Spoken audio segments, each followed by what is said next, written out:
లో ఎన్ని వందల కోట్ల దోపిడీ, క్యాసినో ద్వారా ఎన్ని కోట్ల దోపిడీ, భూ కబ్జాల ద్వారా ఎన్ని కోట్ల దోపిడీ, నీ వంశీ ట్యాక్స్.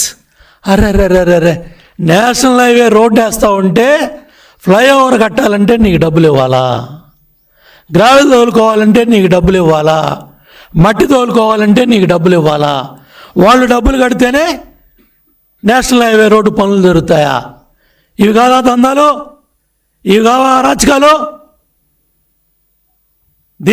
దీనికోసమే కదా జగన్ రెడ్డి పక్షాన చేరి ఈ దందాలు చేయడానికి, దోపిడీలు చేయడానికే తెలుగుదేశం పార్టీ కార్యకర్తల నాయకుల గుండెల్లో దాన్ని వాళ్ళ మీదే కేసులు పెట్టి, నిన్ను గెలిపించిన వాళ్ళనే జైల్లో పెట్టి, నీకు ఓట్లు వేసిన వాళ్ళే నానా హింసలు పెట్టి ఎన్ని అరాచకాలు చేసావు 4 సంవత్సరాలు వైసీపీ ప్రభుత్వంలో.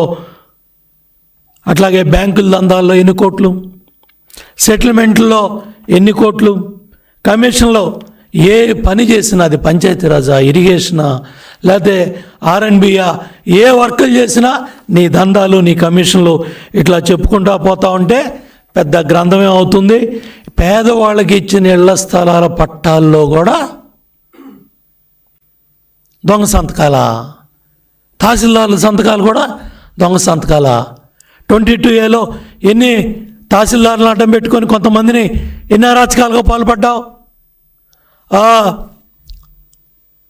ఔటర్ రింగ్ రోడ్, కొత్తగా వచ్చే ఔటర్ రింగ్ రోడ్లో ఎన్ని దందాలు, ఎన్నిటికి పాల్పడ్డారు. ఆ గుడివాడ గుట్కాగాడు నువ్వు కలిసి,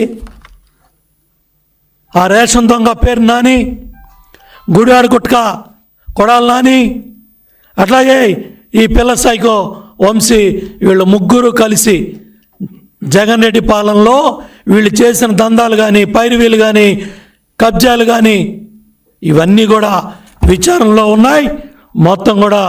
మొత్తానికి వీటన్నిటికి కూడా మూల్యం చెల్లించుకోవాలి. వీటన్నిటికి కూడా సమాధానం చెప్పే రోజులు దగ్గర పడ్డాయి. అన్నీ కూడా బట్టబయలవుతాయి. చివరికి కంప్లైంట్ ఇచ్చిన పేదవాడు, దళితుడు, అతన్ని కూడా కిడ్నాప్ చేసి సాక్ష్యాలు చెప్పించేసుకొని బయటపడిపోయి మీరు శ్రీరంగ నీతులు చెప్తారా? జగన్ రెడ్డి, ఇదేనా నీ 2.0? అందుకే నచ్చించుకుంటున్నావు రోజు వచ్చి. ఏనంట మన కథ తెలుస్తా అంట. నీ కథ తెలిసే రోజులు దగ్గర పడ్డాయి జగన్ రెడ్డి. నీది కూడా, నీ దందాలు మొత్తం బయటపడతా ఉన్నాయి ఒకటి. నిన్ను నమ్ముకున్నాళ్ళు నువ్వు నీ కళల్లో ఆనందం చూడటానికి, నీ కళల్లో పైచాచిక ఆనందం చూడటానికి ఏ అయితే బూతులు మాట్లాడించావో, ఏ అయితే దందాలు చేయించావో, ఏ అయితే కబ్జాలు చేయించావో, కాలగట్లు కొట్టేశారు, కొల్లగొట్టేశారు, కోట్లు పడగలెత్తేశారు. వీళ్ళందరూ కూడా కటకటాలు పాలయ్యే పరిస్థితులు ఈరోజు బయటకు వస్తూ ఉన్నాయి.